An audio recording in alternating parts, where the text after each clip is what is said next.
वही देना है। देखिए, सबसे महत्वपूर्ण जिंदगी में मैं मानता हूँ मानवता के आधार पर रिश्ता है। भारतीय जनता पार्टी के एक एक कार्यकर्ता के साथ एक रिश्ता बनाना मैं अपना धर्म मानता हूँ और एक परिवार के रूप में प्रधानमंत्री जी के नेतृत्व में हम लोग सब कार्य कर रहे हैं। कई कार्यकर्ताओं के साथ, कई नेताओं के साथ मेरी मेल मुलाकात होगी और आगे के छत्तीसगढ़ के प्रगति और विकास पर भी हम लोग चर्चा करेंगे। मेरे मंत्रालय के अंतर्गत भी छत्तीसगढ़ के विकास और प्रगति के लिए बहुत सारी योजनाएं हमारे मस्तिष्क में हैं, उस पर भी परिचर्चा होगी। और मेरे मंत्रालय के साथ अधोसंरचना के साथ जुड़े हुए कई मंत्रालय जैसे रेल मंत्रालय, जो प्राथमिकता इस बजट में दी गई है छत्तीसगढ़ के लिए, उस पर भी हम लोग चर्चा करेंगे। बहुत बहुत धन्यवाद।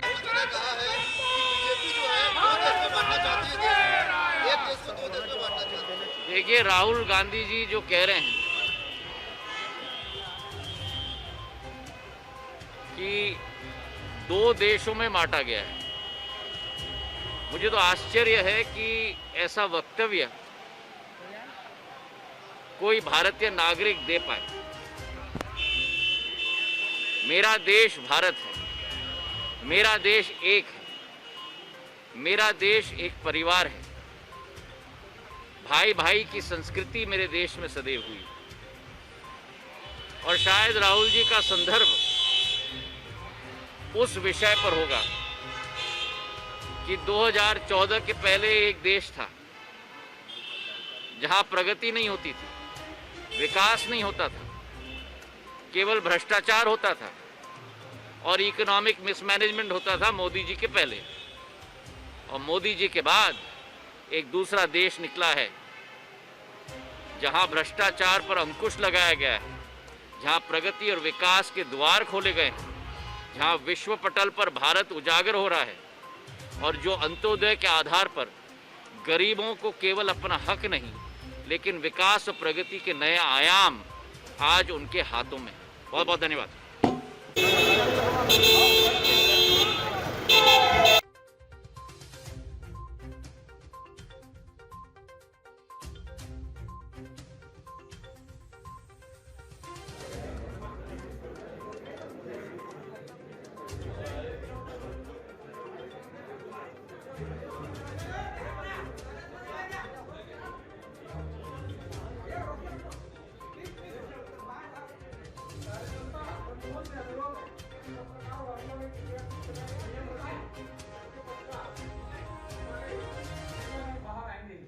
जनसंघ और भारतीय जनता पार्टी के संस्थापक सदस्यों में भी रही हैं और आज भारतीय जनता पार्टी जिस मुकाम पर है वहां पर पहुंचाने में राजमाता साहब का बहुत बड़ा योगदान है। हमारे जसपुर जैसे सुदूर आदिवासी अंचलों में भी उनका लगातार प्रवास होता था और हमारे नेता स्वर्गीय श्री दिलीप सिंह गुरुदेव जी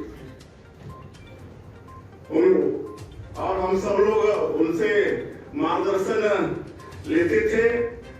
आज वो हम लोग के बीच में हैं और आप सब लोगों ने देखा है कि कोरोना जैसे महामारी और विपरीत समय में भी हमारे देश के यशस्वी प्रधानमंत्री श्री नरेंद्र मोदी जी की सूझबूझ के कारण, उनकी दूरदृष्टि के कारण आत्मनिर्भर भारत का उन्होंने मार्ग प्रशस्त किया और उसी के अनुरूप भारत सरकार का बजट 39 लाख करोड़ से भी ज्यादा का भारत सरकार के वित्त मंत्री श्रीमती निर्मला सीतारमण जी ने प्रस्तुत किया है।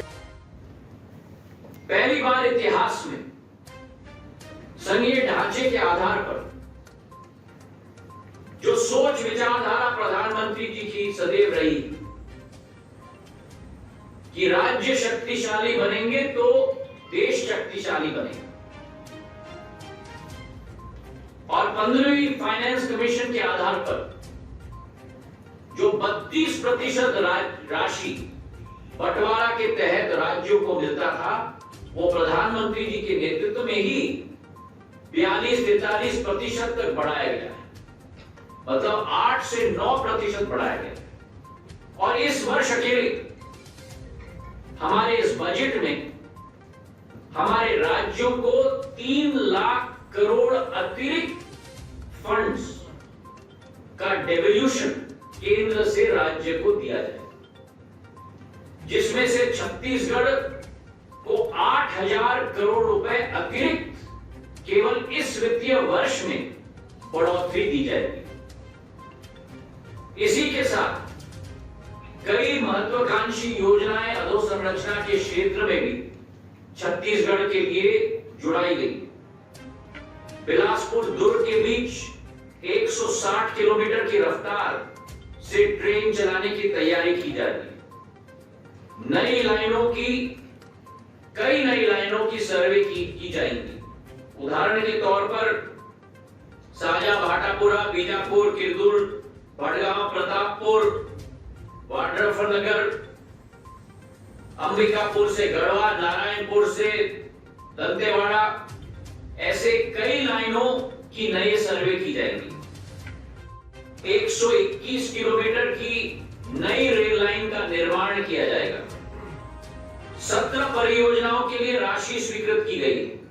दुर्ग झरसुगुड़ा, दल्ली राजहरा से जगदलपुर, रायगढ़ से माड़कोलरियारी, पेंड्रो रोड से गेवरा रोड, रायपुर से झरसुगुड़ा, ऐसे कई लाइनों के लिए राशि दी जाएगी। और इसी के साथ साथ छत्तीसगढ़ से की गई मांग इंडस्ट्रियल कॉरिडोर का भी आवंटन किया जा रहा है।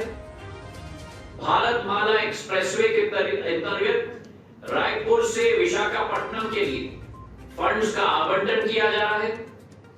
बिलासपुर, जगदलपुर, अंबिकापुर एयरपोर्ट्स के लिए को भी आगे बढ़ाने की योजना मेरे मंत्रालय के द्वारा की जा रही है। और छत्तीसगढ़ के लाखों किसानों के लिए किसान सम्मान निधि के आधार पर 1800 करोड़ रुपए से अधिक राशि की आवंटन की जा रही है, ताकि सीधे सीधे उनके खाते में पहुंच पाए।